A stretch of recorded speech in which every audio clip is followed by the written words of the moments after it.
战印温和的一句话就让海童安心不已。他笑道：“那我出去给你妈开门了。你妈要是指责我不做家务事，我跟你妈辩的时候，你可别怪我。她不觉得女人嫁人后就应该包揽一切家务活的。要是婆婆真的会像周母那样指责她姐，她肯定会和婆婆辩一辩的。”战印笑：“行，我不怪你，我也相信我妈不会那样说你的。就算母亲针对海童有意见，只会在她面前说一说，除非海童太过分，母亲才会当面说他。”海童出去给婆婆开门。唐君叶等得有点不耐烦，不过他没有流露出来。海童一边给婆婆开门，一边歉意的道：“妈，让你久等了。”唐君叶温和地问道：“你和战印还没有吃饭？”“是还没有吃，战印现在厨房里炒着菜。”海童打开了院子的大门，见唐君叶步行入内，他本能地问了句：“妈，你不把车开进来吗？”唐君叶顿住脚步，想了想后说道：“我就过来看看你们，等会儿就回去的，车子就停放这里吧。”知道儿子出差后重感冒，唐君叶很惦记，隔2天就给儿子发信息，知道儿媳妇把儿子照顾得很好，也把儿子管得死死的，天天让儿子喝一大杯的中药。唐君叶的心情复杂至极，他不太喜欢海童当他的大儿媳妇，知道大儿子也是为了给婆婆报恩，无奈的娶了海童的，以为战印不会动心，不曾想3个月的时间就让战印动了心。虽说海童有商太太这个亲大姨当靠山，但商家再富贵都与海童无关。唐君叶并不会因为商太太的存在就高看两眼海童，只是他极好的修养让他不会说什么，也不会对海童做什么。要和海童过日子的人是战印，不是他。适不适合，过得好不好，战印心里有数。只要战印不嫌弃海童的身份背景，不在乎别人的嘲笑就行。战印在烧菜做饭啊。唐君叶颇为意外地道，他已经很久没有下过厨了。海童关上了别墅的大门，与婆婆一起进屋，边走边笑道：“他自夸他的厨艺很好，我不服气，就让他下厨露2手给我看看。妈，等会儿你也尝尝战印做的菜，评一评是他烧的菜好吃，还是我烧的菜好吃。”唐君叶保养的极好的脸上有了点笑意，他说道：“阿印的厨艺在他们兄弟几个当中不算最好的，厨艺最好的是老六。老六打小就喜欢待在厨房里搞鼓各种黑暗料理啊，搞鼓了10几年，倒是让他成了厨艺最好的那个。战六少是唐君叶最小的儿子，他没有在战氏集团任职，而是自己创业，进军的自然是餐饮界，目前已经有一番成就。你做的家常菜还不错，跟阿印比的话，妈是更喜欢吃你做的菜。阿印做的菜我很久没有吃过了，忘记味道。”海童笑：“那妈来得巧，等会儿要好好的尝尝战印烧的菜哈。”唐君叶就点头嗯了一声。那战印接管战氏集团后，天天都很忙，根本没有时间再下厨啊。加上他一直都是住在外面，鲜少回老宅。唐君叶这个当妈的真的很久没有尝过大儿子烧的菜了。那婆媳俩边走边说，气氛被海童调节得很好。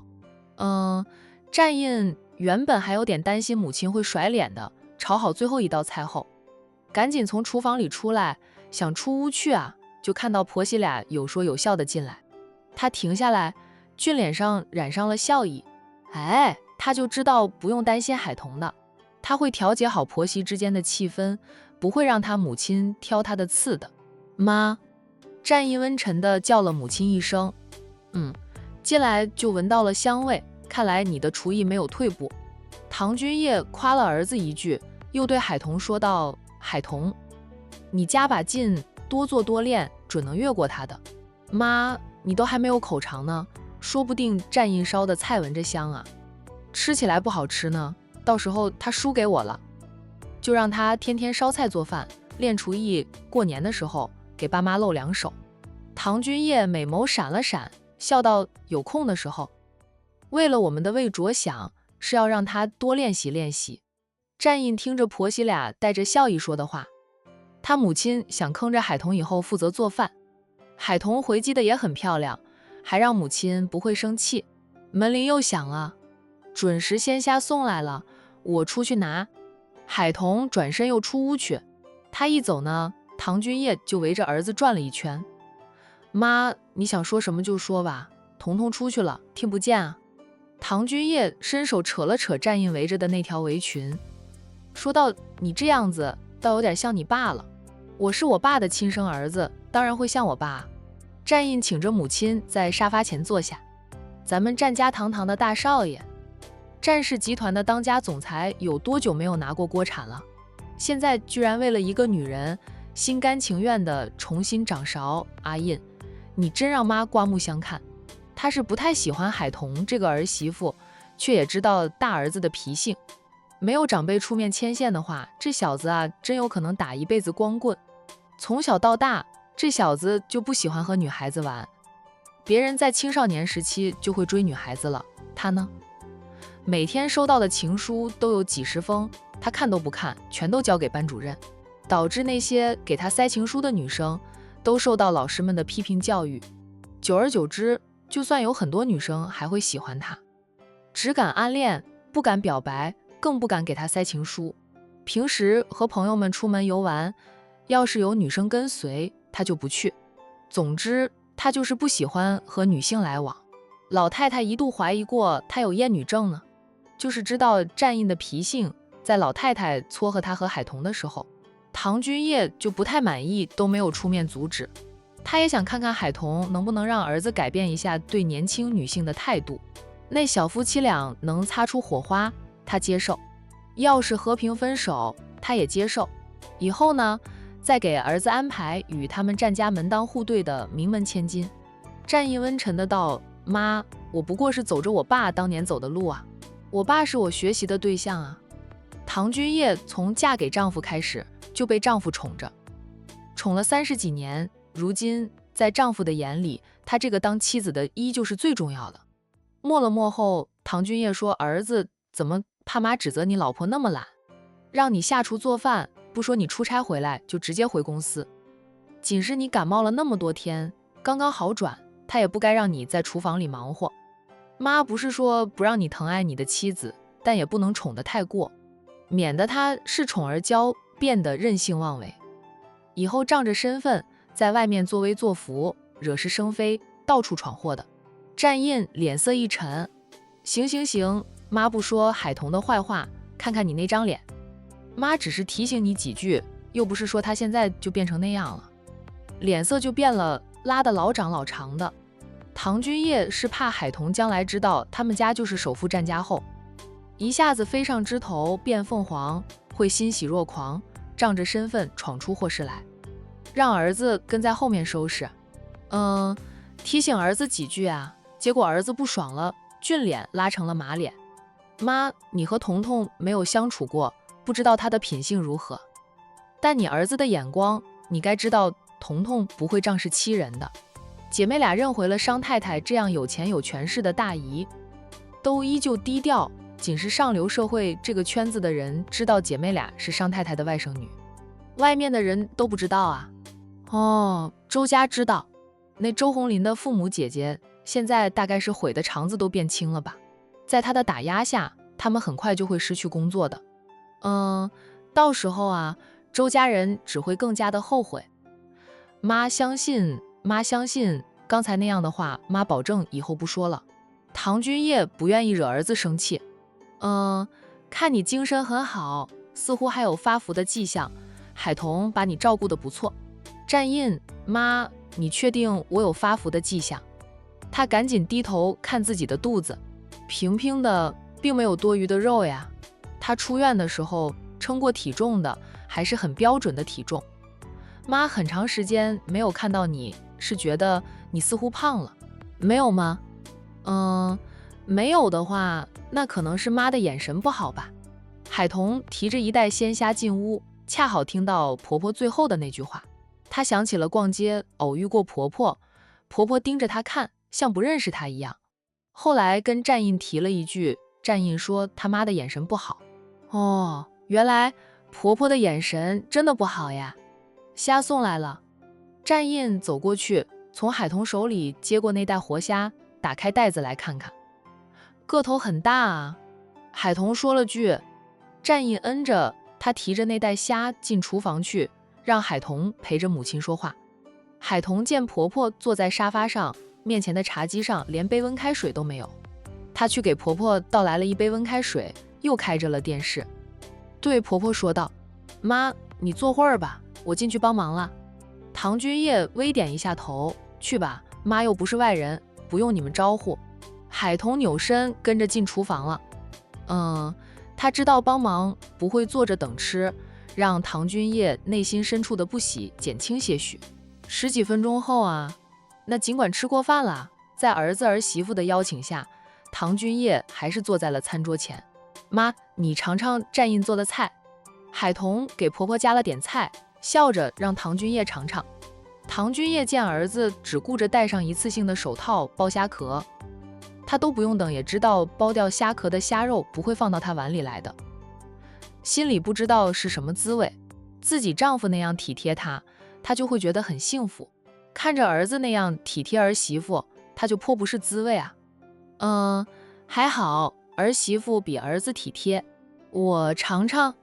唐君叶赏脸地吃着海童家给他的菜，尝过后，唐君叶很想说儿子做的菜比海童的好吃，又觉得那样太昧着良心了，纠结了一番后，最终说了实话，阿印是比不过海童，以后有空多下厨练习练习，给海童烧菜做饭，也能增进夫妻感情呀。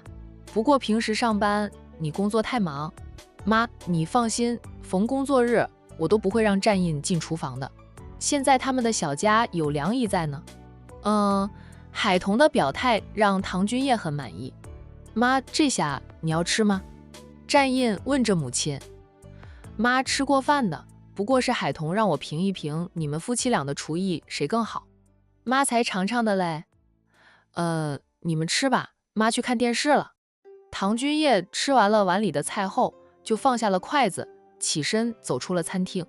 战印见母亲走了，当即把一小碟剥了虾壳的虾放到海童面前，温声说道：“老婆，慢慢吃，这汤你多喝点，补的。”他就冲海童挤眉弄眼啊。海童被他这个表情整得差点喷饭，严肃的他竟然也会挤眉弄眼。海童轻咳2声后，飞快地看向大厅，见婆婆动作优雅地在沙发上坐下，她再一次感叹婆婆的修养，感觉比电视剧里面的贵妇人还要像贵妇人，连坐下时的动作都是那么的优雅。战印凑过来，在她耳边轻声说道：“不用怕呀，我妈不会偷看的。要是奶奶在，以奶奶的心性，可能就会偷看。就母亲打小接受的教育，让她不管是想听还是想看，都光明正大的。彤彤还会不舒服吗？”海童的脸很快就红起来，他轻推他，小声说道：“吃饭呢，正经点。”我又没说什么。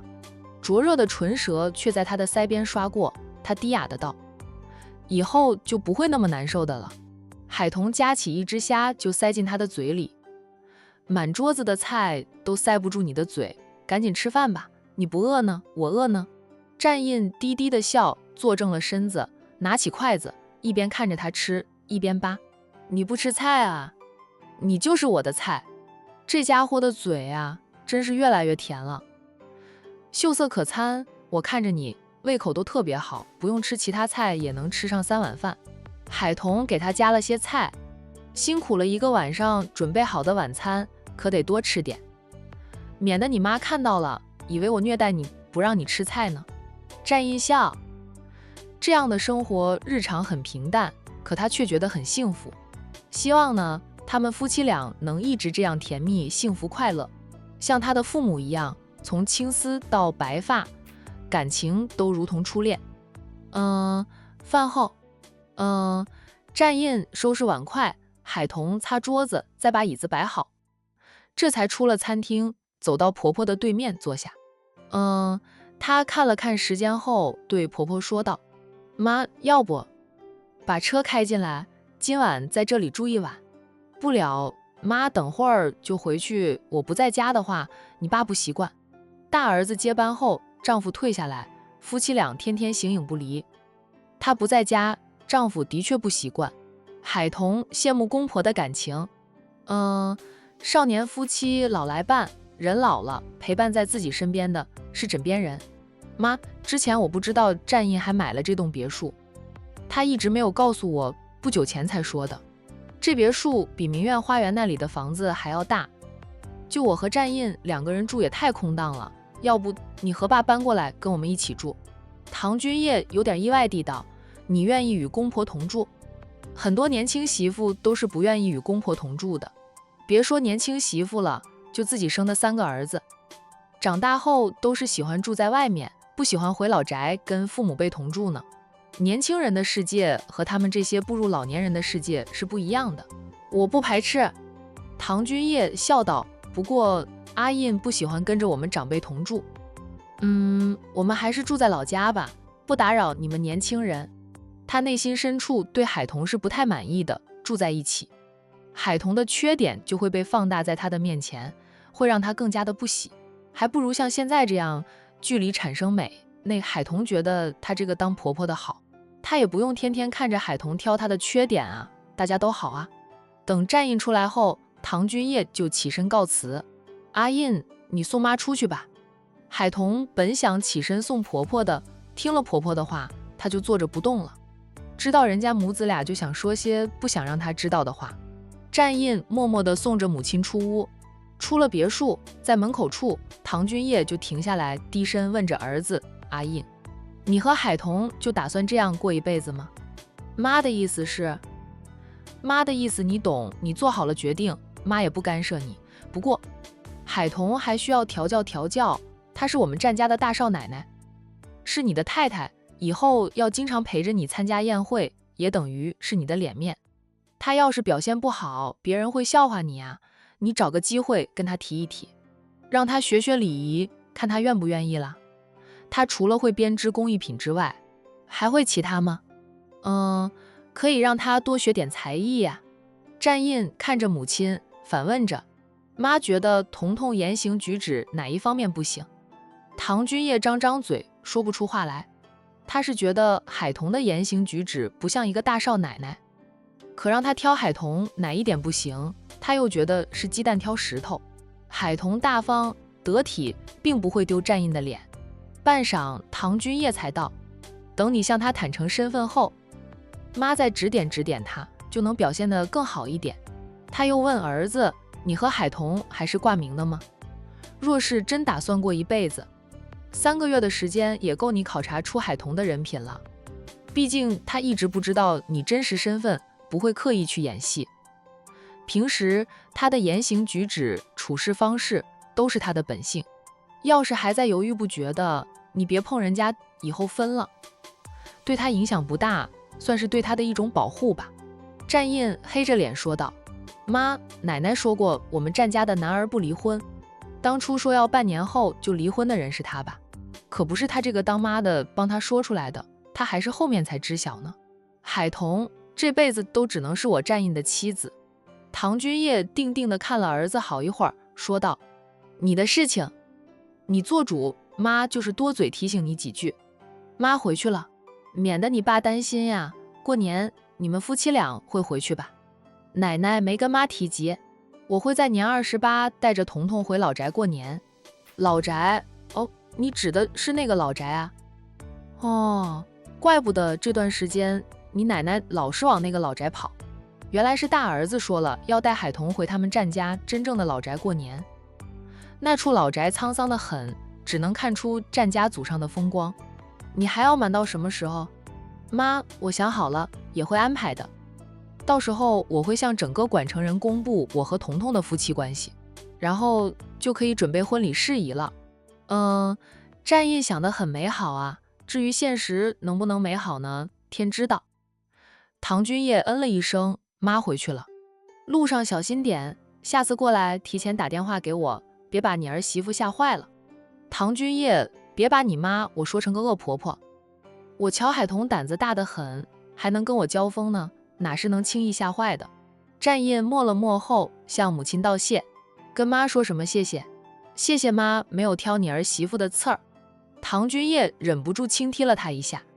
妈也想你过得好，也想你幸福，只要你喜欢海童，只要海童能让你开心，让你尝到幸福的味道，哪怕他浑身是缺点，妈也会忍着的，顶多就是温柔地纠正一下他的错处，不会刻意去挑他的刺儿。在战家充满爱的环境下生活了几十年，受到了熏陶，本就心性不坏的唐君叶，比年轻时更加的明事理。真要说点什么，那就是他觉得小夫妻俩的婚姻不是门当户对，差距太大，希望海童能够为了战印改变一下，例如学学礼仪，多学些才艺等等。行了，妈回去了。唐君叶上了车，就向儿子挥了挥手后，就把车开走了。战印目送着母亲远去，才转身往回走。手机又响了起来，他掏出手机看来电显示是商无痕。他和海童第一次造人时给他打电话的人也是商无痕。事后呢，他看到了未接来电时，都想把商无痕骂几遍。什么时候不打电话，偏要在人家造人时来电话啊？商无痕，他哪知道小夫妻俩在造人？有事？知道商无痕是爱妻的表哥，战印对商无痕的态度是稍微好一点点了，但想一下子好起来，那是不可能的。0时，嘉豪酒店见，你要是不过来，我就去你家里找你。战印蹙眉，非要见啊？不敢来见表哥我？战印一脸黑线，冷冷的道：我去啊，等着呀。真是郁闷，商无痕居然是他老婆的表哥。商无痕也在电话那边冷冷地道：我要是等不到你，我就在海童面前捅穿你的身份。你其他事情瞒着他，他可能不会生气，但你是战少这件事儿瞒着他，他肯定会生气，因为小飞。战印的脸色更难看，他冷冷地道：我说了我会过去，你等着就是吧。居然威胁他了，我是表哥，你不应该早到等着我吗？战印冷冷地道：嘉豪酒店是你们家的酒店，你随时都可以在那里。换个地点，在管城酒店的话，我提前在总统套房里等着你的大驾光临。心虚啊？害怕？故意让哥等着你啊？商无痕，少在我面前自称哥的。商无痕呵呵的笑，我本来就比你大，现在海童是我表妹这件事已经是千真万确的，你除非不是海童的丈夫，那你叫不叫我哥？我无所谓，你既是海童的丈夫，不叫我哥就太没礼貌了。小心我在海童面前给你穿小鞋啊！你敢？商无痕笑得更加的放肆了，我有什么不敢的？你以为我很喜欢很害怕你这个表妹夫？我恨不得把你换掉，给我表妹介绍一个更好的男人。放眼管城，还有谁比我更优秀，比我更好的？战印相信商无痕恨不得把他这个表妹夫换掉是真的。现在这种局面谁都不想。战印，你什么时候变得如此的厚脸皮啊？你的身份在管城的商界是太子一样，但不代表你就是管城最优秀最好的男儿。战印淡淡的道：有了老婆的男人脸皮都不会薄。战印的变化真是刷新了商无痕对他的认知。没事，我就挂电话了，我先哄我老婆睡了，才能偷偷的出门去见你。那这一次轮到商无痕一脸黑线了，他说：战印，别说的我们俩要偷情一样啊！呸，我和谁偷情都不会偷到你身上去。战印挂了电话，被死对头抢先挂了电话的商无痕把手机从耳边拿开，也呸了一句，自言自语的道：说的我很想偷情偷到你身上去一样。老公，你和谁偷情？你在外面有人了？是哪个狐狸精？蓝鲸从浴室里出来，听到商无痕最后面的那句话，立即怒气冲冲地杀过来，含着一张脸质问着商无痕。他本来就有点气了，商无痕很难得今晚有空陪他去看一场电影，重品一下恋爱时的滋味。结果进了电影院后，他靠着椅背睡觉，把他气得半死。最后呢，电影都没有看完，他们就离开了。一出电影院，他又生龙活虎的。恋爱时陪他看电影，哪怕是他很讨厌的恋爱剧，他也会陪着他从头看到尾，内容记得比他还清楚。婚后一进电影院就呼呼大睡，婚前婚后变化真大，连装一下都不装了。晶晶，你想到哪里去了？我刚和战印打电话。蓝晶瞪大眼，你和战印通电话，说到偷情的事，你们俩。商无痕，老婆，你想到哪里去了？咱们结婚也有几年了，你老公我是不是正常的男人，你最清楚了。谁知道你是不是男女通吃啊？商无痕无语至极，只得把他和战印在电话里说的话原原本本都告诉了老婆，才打消了老婆的怀疑，洗清了男女通吃的嫌疑。战印接到商无痕约见面的电话，并没有告诉海童。他回到屋里后呢，夫妻俩坐在沙发上看电视，看了好一会儿，海童直打呵欠后，他迫不及待地关了电视，抱他上楼。回到房里，他又陪着他躺在床上话家常，只是说着说着，身边的人就不说话了。他偏头看他，他已经梦周公去。战印撑起身子，凑近前去，低声叫喊着：“彤彤，彤彤！”海童睡着了，没有听到他的叫喊声。战印放下心来，在他的脸上亲了一下，低柔的道：“彤彤，晚安。”然后他掀开被子，轻手轻脚地下床，再帮海童把被子盖好，拿起外套就离开了房间。出了别墅后，战印打电话给自己的专车司机和保镖团，让他们在嘉豪酒店门口等着他，要去见商无痕，气势上可不能输给对方。商无痕让战印在临时到达嘉豪酒店，战印就真的在临时到达的，一分不早，也一分不晚。大少爷，保镖团看到战印后迎上前去。战印下车后呢，径直往里走，边走边说道：“跟上啊！”那保镖团们呢，立即跟随着战印走进了嘉豪酒店。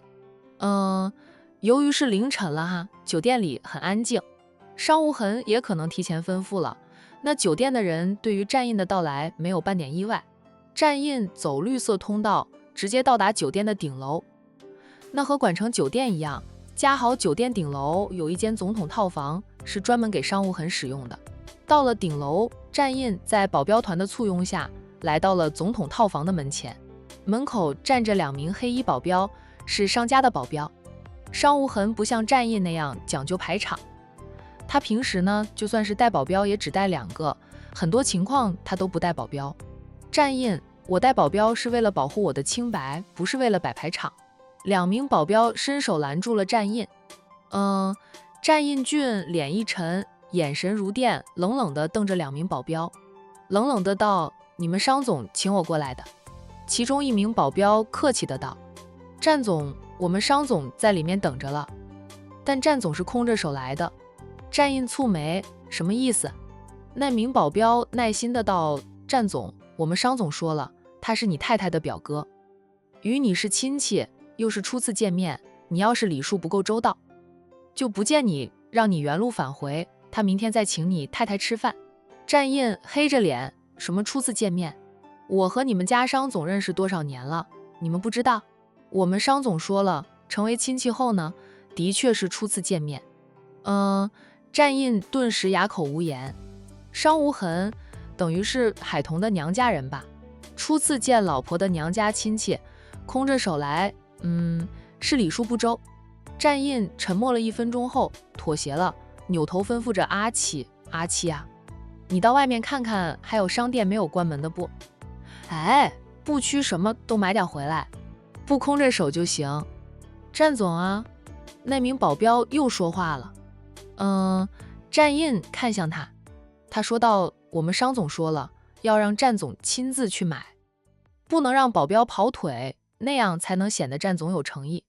战总对我们商总有多敬重，就代表战总有多爱我们家的表小姐。”意思是说，战印不亲自出去买东西的话，就是对商无痕不敬，对商无痕不敬，就是对海童的爱不够。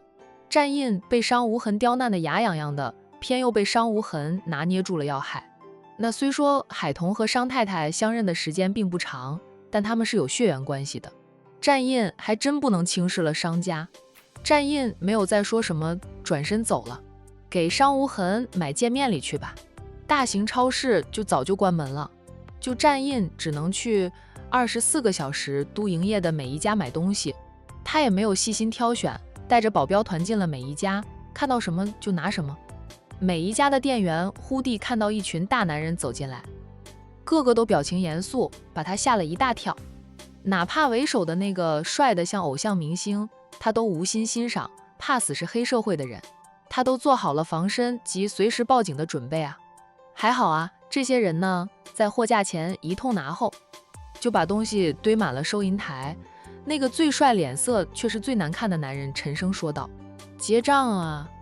店员放下心来，不是黑社会的。好几分钟后呢，战印带着他的保镖团走出了每一家，那保镖团每个人手里都提着大袋东西。店员扫了一眼店里的货架，几乎被那些人清空了。他记得那些货物当中还有女人用的卫生棉。几个大男人买卫生棉做什么？20分钟后，战印才见到了商无痕。在他带着保镖出去扫货的时候，商无痕就坐在沙发上，一边嗑着瓜子一边看电视，显得悠闲至极。战印进来看到死对头那副悠闲的样子，都想把买回来的东西砸向商无痕。他冷着脸走过去，把手上的大袋小袋一股脑全放在茶几上，又出去，从保镖团的手里把买回来的所有东西都搬进了房里，全都堆在茶几上和双人沙发上，堆得满满当当的呀。之后呢，他自顾自地在商无痕对面的单人沙发上。够尊敬你了吧？战印冷冷地开口。商无痕把电视的声音调小了音量后，再翻看了一下那些袋子里的东西，边看边挑着刺儿。战印，你买的这些是什么呀？值什么钱呀？哄孩子的吧？我现在还没有孩子呢。烟也不是好烟，怎么着也要大中华吧？酒也不是好酒。他看了看袋子，还是去每一家买的。来见我怎么着也要去大超市买东西吧。当他从一袋子里看到了夹在其中的几包卫生棉后，他把那几包卫生棉拿出来，就扔到战印的怀里去。战印本能的挥手拍开，但还是有一包卫生棉落进了他的怀里。战印，你给我送来这样的见面礼？战印看清楚后，俊脸上满是窘色。他被商无痕刁难，跑去每一家购物，一顿扫货，都没有看自己拿了什么。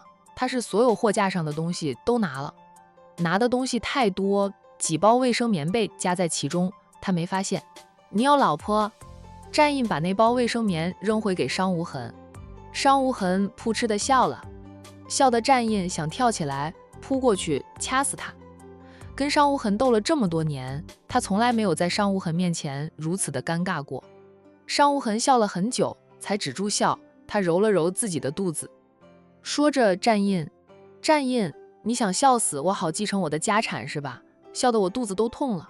你笑死之前先列好遗嘱，把你名下所有财产都给我继承，你就可以放肆的笑到死。商无痕又笑，我那点财产你怕是看不上吧？我可没你那么多钱，蚊子再小都是肉，更何况你个人资产也有好几十亿，我一点都不嫌少。商无痕赶紧起身走开，怕自己笑死在这里。他亲自去给战印泡了一壶浓浓的茶过来。片刻后，他回到沙发前，给战印倒了一杯茶，放到了战印的面前。他却给他自己倒了一杯温开水。